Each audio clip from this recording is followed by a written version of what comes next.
Create and review functional test cases.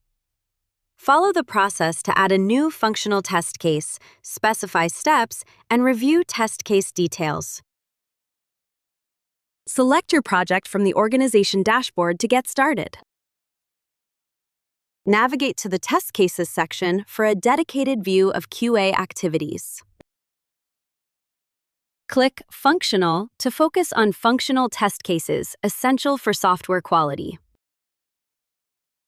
Click Add to quickly create a new functional test case for your project. Enter a concise and descriptive test case name to keep your repository organized.